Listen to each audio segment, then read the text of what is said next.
Bonjour et heureux de vous retrouver aujourd'hui. Nous avons la joie d'accueillir pour la première fois sur ce plateau Monseigneur Léon Lemens, évêque auxiliaire de Malines-Bruxelles, en charge du vicariat du Brabant flamand et Malines. Bienvenue. Merci bien. Merci de venir jusqu'ici sur ce plateau de la vie des diocèses. C'est toujours un plaisir de venir à Paris. Le vicariat du Brabant flamand et Malines recouvre la partie néerlandophone du diocèse de Malines-Bruxelles, 1,3 million d'habitants, 385 paroisses, 15 doyennés, en tout cas à l'heure actuelle, parce que si je l'ai bien compris, vous allez nous le confirmer, une réforme a été lancée en novembre dernier sur ce maillage paroissial qui peut bousculer les habitudes. Oui. Je crois qu'ils ont besoin, pas tant pour faire une réorganisation, ce n'est pas le but profond de cette entreprise, mais je crois que aussi le pape nous demande une conversion, une transfiguration de notre façon d'être chrétien, personnellement, mais aussi en tant que communauté de chrétiens. Et je crois que ça, c'est le but visé par ce projet. Nous irons également du côté de la paroisse Saint-Quentin à Leuven, où ça bouge du côté des jeunes. Mais peut-être un petit mot sur votre parcours. Vous avez été ordonné évêque en février 2011 par Monseigneur Léonard. Votre devise épiscopale, Populum humilem et pauperum. Je traduis, un peuple humble et pauvre. Oui, c'est une citation du prophète Sophonie, des petits prophètes de l'Ancien Testament. Et c'est Dieu qui parle. C'est un moment difficile dans l'histoire de Jérusalem. Ceux qui étaient exilés sont rentrés, mais c'est peu la tristesse en ville, il y a beaucoup de problèmes, beaucoup. Mais alors Dieu dit, je rassemblerai dans cette ville un peuple humble et pauvre qui aura confiance dans le Seigneur. Et je crois que l'Église, c'est ça la beauté de l'Église. L'Église, c'est l'ensemble de ceux que le Seigneur appelle comme disciples, mais qui s'ouvrent aux ceux qui sont dans le besoin, et ensemble, ils sont de famille, et ensemble, ils éprouvent la joie de la présence du Seigneur. Oui. Vous avez 60 ans, vous êtes originaire du diocèse de Hasselt. Après un temps en paroisse, l'une des grandes marques, c'est votre présence au séminaire pour la formation des prêtres, puisque vous avez enseigné pendant 10 ans, tout en exerçant diverses responsabilités dans le diocèse, au service des vocations, encore en charge des médias, vicaire général même. Puis un temps à Rome, où rapidement vous êtes recteur du collège romain. Et puis ensuite, vous avez intégré le conseil pontifical pour les églises orientales. Ça laisse une patte, une marque. Oui, ça laisse beaucoup de marques. C'est quand même, il s'agit de 30 ans d'histoire, de sacerdoce. L'expérience dans la paroisse a duré seulement 3 ans, mais quand même, ça me reste très présent. C'est la découverte d'être avec les gens, parmi les gens, dans toutes les situations de la vie, de détresse, de joie, la difficulté. Aussi la difficulté de la vie de prêtre de paroisse, ça me reste très présent. Je suis très content que j'ai pu faire cette expérience. Mais puis aussi, j'ai passé 20 ans en réalité parmi les séminaristes, en tant que professeur, aussi en tant que recteur du séminaire, responsable pour la formation, mais aussi responsable pour la formation de beaucoup de laïcs dans le diocèse. Et ça aussi, c'est une riche expérience que je porte dans mon cœur. Et puis, oui, vous le dites, je suis allé à Rome, on m'a appelé.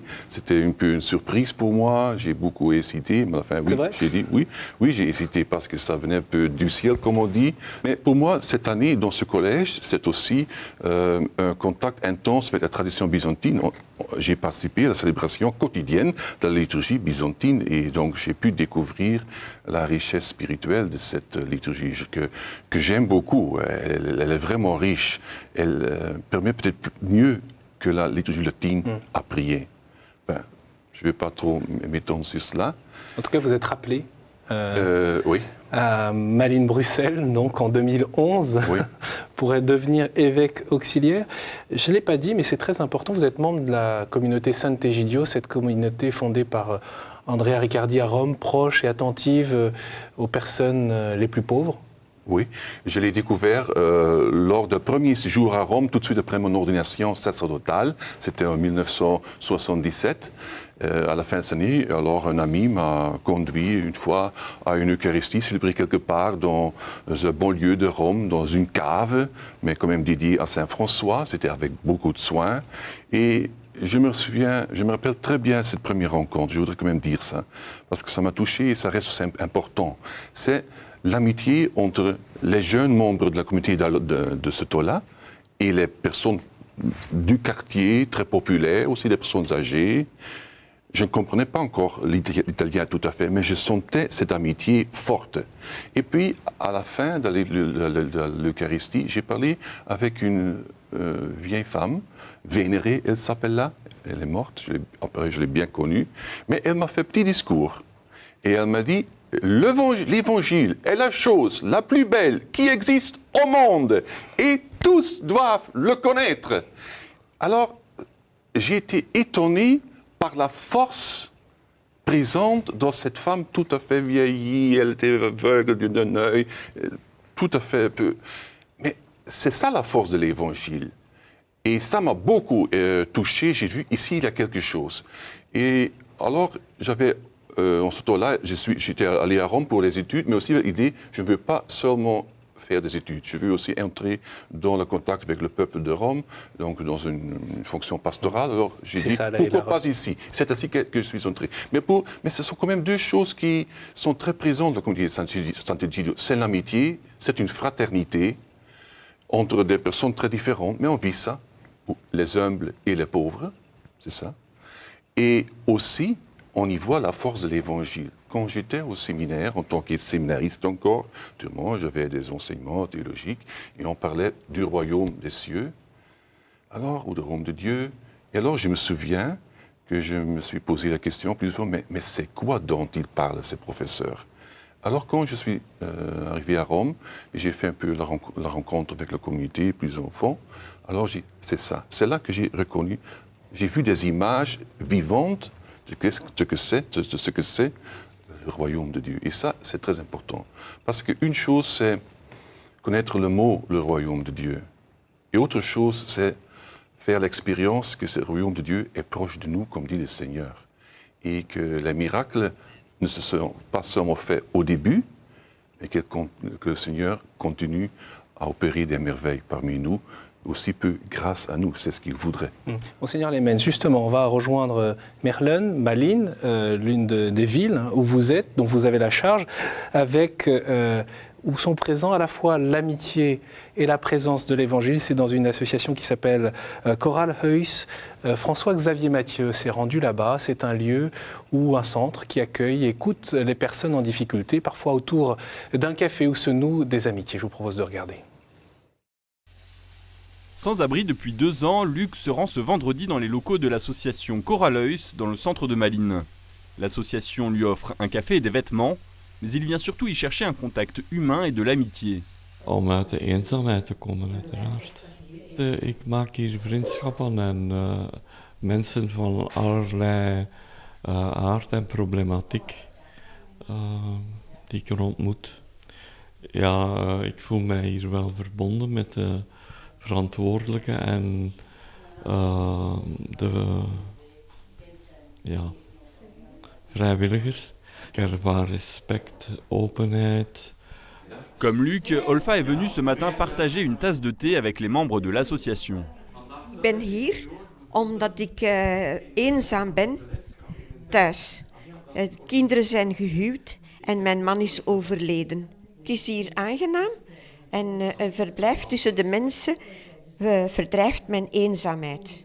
Ik kan niet altijd naar een café gaan, want als vrouw vind ik dat niet fijn. C'est pour lutter contre ce fléau de la solitude que l'association a été créée en 2008. Du lundi au vendredi, elle permet aux personnes en situation de précarité de prendre une douche, de bénéficier d'une assistance dans des démarches administratives ou encore de prendre contact avec un avocat. Mais elle leur propose surtout de vivre un moment de partage sur leur quotidien.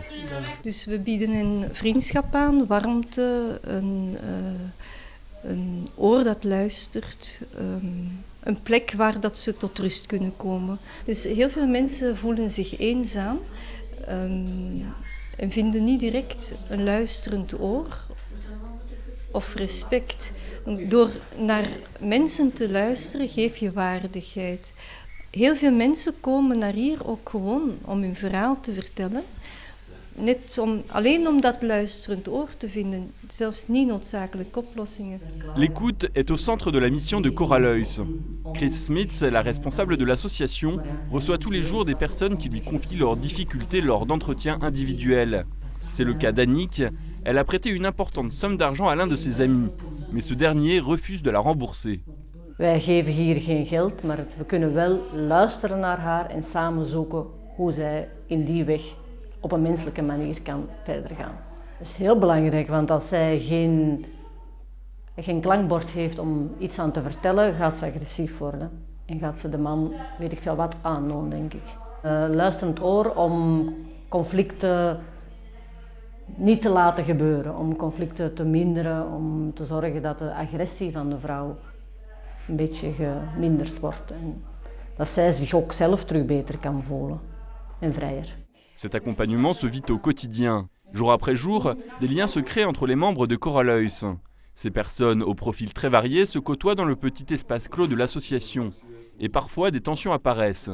Peu importe, Corallois est une école du vivre ensemble qui repose sur les valeurs chrétiennes de l'association.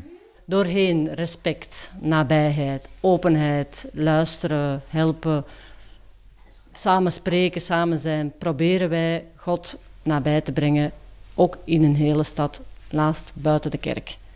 Wat voor ons heel belangrijk is, is dat we niet binnen de kerk blijven, maar dat we naar de periferie gaan, dat we naar buiten gaan. Présence de l'église au cœur de la cité, Corallois agit en profondeur sur les causes de la solitude. L'association accompagne ceux qui le souhaitent à entreprendre les démarches pour recevoir les sacrements, un cheminement avec le Christ qui peut aussi les aider à ne plus être seuls. Monseigneur Lemens, on l'entendait à l'instant, rendre Dieu proche de la ville, en dehors de l'Église, à côté de l'Église? Oui, partout, je dirais. Je pense à ce que le pape François dit, il faut l'Église en sortie, il faut sortir. Et aussi ce qu'il dit de la mystique, de vivre ensemble dans la ville. Dieu est présent dans la ville. Ça peut transformer à la fois la ville, mais aussi l'Église, oui, cette manière de vivre la charité? Oui, je crois, plus on s'engage sur ce chemin d'être proche, en servant, en aimant les pauvres, ceux qui sont fragiles dans la ville. J'espère que les pauvres en profitent, mais aussi les chrétiens même, parce qu'ils rencontreront, comme le dit le pape, le Seigneur dans la ville. Parce que dans les pauvres, le Seigneur Jésus nous attend. Mais est-ce que ce n'est pas déjà ce que les chrétiens font? On sait qu'ils sont reconnus d'ailleurs pour leur travail auprès des plus fragiles. Je crois que nous avons une grande tradition de service aux pauvres. Je pense à toutes les congrégations religieuses, par exemple, tout ce qu'ils ont fait aussi dans une ville comme Malines. Mais aujourd'hui, hélas, les religieux n'y sont plus. Et je crois que le réseau paroissial aussi, là où vivent les chrétiens, qui doivent vraiment s'engager, certains le font, on l'a vu, oui. Mais je voudrais que ça croît beaucoup. Où est-ce que finalement on ne fait pas assez, ou peut-être où est-ce qu'on se trompe dans la manière de se projeter dans cet exercice de charité? Je crois que dans nos communautés paroissiales, il n'y a pas toujours la conscience qu'il y a beaucoup de pauvres proche de nous. La Flandre est une région riche. Plutôt riche, oui. Donc quand on pense à la pauvreté, on pense à la pauvreté matérielle.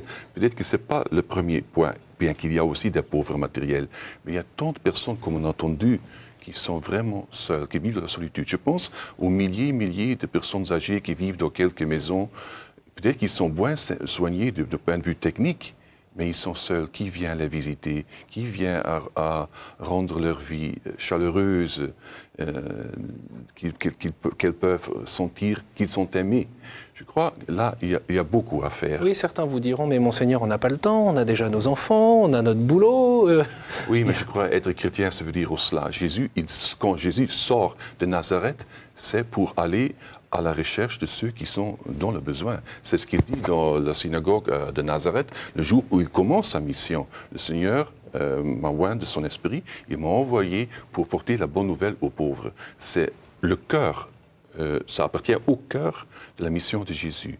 Et si on est disciple, il faut vivre le cœur. Et puis, c'est la joie du chrétien aussi. Parce que qui fait cela, il reçoit une grande joie et il reçoit aussi une force pour faire tout cela. Et ça résout les problèmes dont vous parlez. Oui, on a beaucoup d'affaires, mais peut-être si on fait vraiment ce choix, qu'on trouve plus d'énergie dans sa vie. Oui. Il y a un paradoxe un peu dans les Flandres aujourd'hui. C'est une terre profondément chrétienne depuis des siècles et en même temps une déchristianisation finalement très rapide.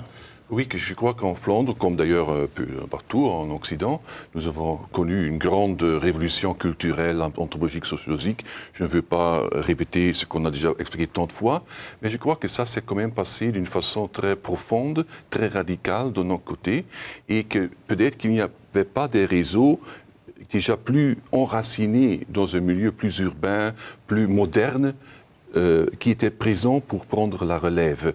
Peut-être qu'à Paris, on était un peu mieux préparés à faire le tournant que chez nous. Et donc, oui, nous nous trouvons devant ce grand défi que les réseaux traditionnels sur lesquels s'appuyait la vie de l'Église catholique est effondré. Il faut reconstruire. Et je crois... C'est l'idée de créer ces groupes pour créer un réseau, en fait, retisser un réseau. Oui, et je crois, oui, il y a deux choses. Tout d'abord, il faut recréer un réseau, mais dans la culture nouvelle qui s'est établie, naturellement, on ne peut pas faire le retour en arrière. Mais aussi, je crois qu'il y a besoin de grands efforts missionnaires, mais qui se fera pas à pas en partant du petit vers un réseau plus grand. Mais je crois que ça est le défi majeur devant lequel nous nous trouvons. Alors justement, pour vous permettre d'en parler et continuer, je voudrais qu'on prenne la direction de Leuven maintenant, à la paroisse Saint-Quentin. C'est la communauté anglophone qui se rassemble depuis quelque temps. Oui, ça touche un autre aspect. La région, le Grand Flamand est aussi tout à fait entré dans le processus de la globalisation, de la mondialisation, mais aussi concrètement de le fait qu'il y a une grande immigration de toutes sortes de personnes. Et voilà, ces personnes doivent aussi se rassembler aussi de leur diversité, mais c'est aussi une ressource, comme on va voir, je crois, dans les vidéos qu'on va voir. L'anglais facilite la communication, mais de plus en plus de familles néerlandophones viennent aussi parce qu'il y a une forme de dynamisme dans cette paroisse. Bref, ici passe quelque chose, comme vous pouvez le constater à travers ces réactions. Waarom ik graag naar deze parochie kom is ten eerste, er zijn heel veel jongeren hier aanwezig. Terwijl in andere parochies zijn er geen jongeren. En daarnaast is het, het zijn internationale jongeren, dus het is geweldig om te zien hoeveel mensen over de wereld er geloven. En ook al zitten we hier nu allemaal in Leuven, toch geeft dat een internationaal gevoel. What I love about this community is that it's a group of people from all over the world, very different backgrounds, but we all want to make Jesus Christ the center of our lives, and we try not to approach the Christian faith from our own preconceived ideological presupposition, but really to focus on Jesus Christ, whom we encounter in the Mass, and that gives us a foundation for our life. It allows us to live in the world with trust and love and joy. I think one of the primary principles of the new evangelization begins with our own renewal, our own evangelization, the evangelization of ourselves, our own conversion into a deeper relationship with Christ. So it starts with me there, and that happens through this international community at St. Quentin's. But then beyond that, to take it out, to spread the gospel to a place where the gospel has been before, but is in need of the re-evangelization. That's I think a major component of the new evangelization. So being here in this international community provides a grounding and a place to start from and to come back to, the source and the summit, if you will, of the new evangelization here in Leuven.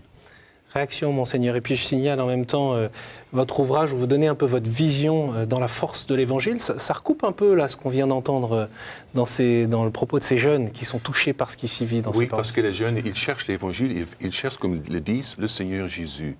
Donc ce sont des jeunes qui vivent dans la nouvelle culture, mais qui ont soif parce qu'ils ne trouvent pas le Seigneur. Parce que je crois que cela, c'est un grand défi pour notre Église, créer des lieux où ils peuvent vraiment rencontrer le Seigneur, où le Seigneur peut vraiment les rencontrer, et où aussi peuvent écouter l'Évangile. C'est ce qu'ils désirent. Ils désirent être avec le Seigneur, ils désirent prier, ils désirent écouter l'Évangile, mais ils désirent aussi vivre l'Évangile dans la société. Pourquoi ça ne se passe pas aujourd'hui dans la manière dont est organisée l'Église ou dans la manière dont les chrétiens vivent l'Église? Je crois que ça a à faire avec cette rupture historique dans le tissu de la société, aussi de l'Église catholique dans nos contrées. Mais c'est le défi exactement de promouvoir ce changement. C'est donc le but de fond du projet que je propose ici dans ce livre, dans la force de l'Évangile, c'est-à-dire de sortir, mais aussi j'insiste beaucoup sur l'importance du dimanche, pas seulement pour aller à la messe, mais vraiment le dimanche comme lieu où une communauté rencontre le Seigneur, où une communauté entre de la prière, où une communauté écoute la parole de Dieu, qui nourrit le cœur, mais aussi une communauté où les gens peuvent s'associer, comme les jeunes qui disent, on rencontre ici d'autres jeunes. Hélas, il y a trop de paroisses où les jeunes ne rencontrent pas d'autres jeunes et ils se sentent un peu seuls. C'est aussi une communauté qui sait accueillir. Il y a un moment d'apéro après l'Eucharistie dans un lieu. Il y a de la c'est convivialité. important parce que, oui, il y a un espace donc, où on peut socialiser et se rencontrer et où on peut aussi parler et où des idées naissent pour qu'est-ce qu'on pourrait faire dans cette ville. Donc passer du conservatisme à une conversion pastorale. Je ne dirais pas le conservatisme, mais en tout cas, ce n'est pas mon mot, mais oui, il y a besoin d'une conversion pastorale, une transfiguration de nous tous, aussi de moi en tant qu'évêque, mais des prêtres, mais des fidèles, des paroisses. Oui, ça c'est le but. Et du coup, la réforme des paroisses, elle va porter sur le redécoupage administratif ou sur le fonctionnement, sur la finalité? Oui, on va mettre ensemble des paroisses, oui, on va faire ça. Mais ce n'est pas l'essence. L'essence, c'est que dans un tel recoupage, on mise vraiment qu'au moins dans un lieu naisse ou croisse une communauté de fidèles bien insérée dans la culture d'aujourd'hui, mais aussi avec une profondeur de foi, avec une beauté dans la liturgie et avec une chaleur dans l'amitié et l'amour pour les pauvres. Et ça demande du temps? Ça demande certainement du temps, ça demande probablement des décennies. Mais il faut commencer. Oui. Il faut travailler sur l'esprit, sur le cœur, nous tous d'ailleurs. Mais il faut commencer. Et il y a une soif spirituelle qui se manifeste, notamment dans les sanctuaires. Et nous sommes allés à la rencontre du père Luc van Hilst, qui est curé du sanctuaire Notre-Dame de Montaigu, Scherpenheuvel. Ce sanctuaire est le plus fréquenté en Belgique, avec la visite de près d'1 million de pèlerins chaque année. Ils viennent souvent des personnes qui ne fréquentent pas forcément l'église de leur quartier. Et il y a un accueil qui touche. Je vous propose de retrouver donc le père van Hilst. Dans les années 80, où je faisais mes études à Leuven, à l'université, il y avait des sociologues qui prétendaient que la piété populaire était finie, n'avait pas d'avenir, et surtout des lieux comme Scherpenheuvel n'avaient pas d'avenir. Il fallait d'autres lieux de rencontres autour de la Bible, des petits groupes et tout cela. Mais ce qu'on voit maintenant, après 30 ans, le dieu Scherpenheuvel, le sanctuaire, est encore très vivant. La piété populaire, c'est une force, mais évidemment, il faut soigner cette force aussi. Ça veut dire que les gens qui viennent ici, ils viennent surtout pour rencontrer Marie. Mais quand on voit la statue de Marie ici, on voit immédiatement son fils. Elle montre son fils. Alors ça, c'est l'évangélisation faite par Marie à l'époque, mais aujourd'hui encore dans ce sanctuaire.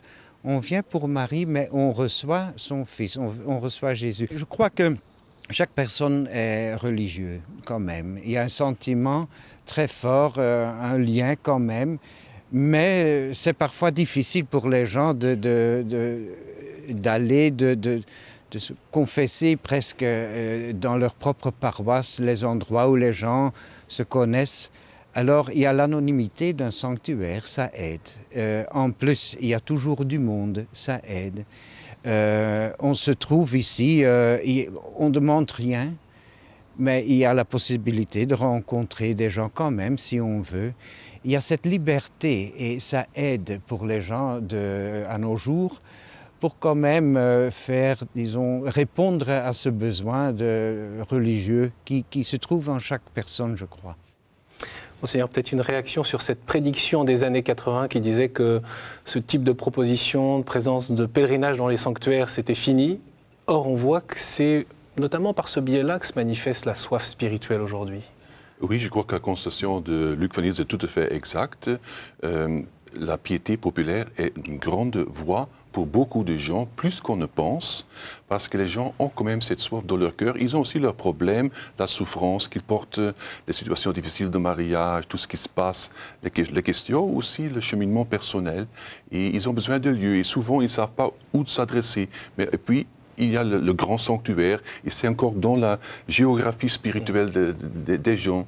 Et alors, ils y vont. Il y a une vraie question quand même, c'est la difficulté, en tout cas ce qu'on entendait à l'instant, d'aller se confesser dans sa paroisse et c'est plus simple parfois d'aller dans un grand sanctuaire. Ça pose une vraie question sur l'accompagnement spirituel que peut offrir une paroisse. Oui, mais je suis content d'entendre qu'ils vont et qu'ils confessent. Et il faut mettre en valeur cela et prendre soin que dans ce sanctuaire, les gens aient toujours l'occasion de se confesser. Et ça, c'est très important. Du coup, la proximité avec la paroisse n'est pas simple, finalement, y compris sur ces questions les plus essentielles de la vie d'un chrétien, notamment le sacrement de la réconciliation. Mais je crois que la redécouverte du sacrement de la réconciliation, ça fait partie de cette reconstruction de la vie de la communauté vitale, comme nous disons.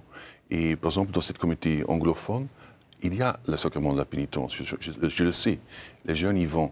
Mais ça demande du travail et ça demande une croissance.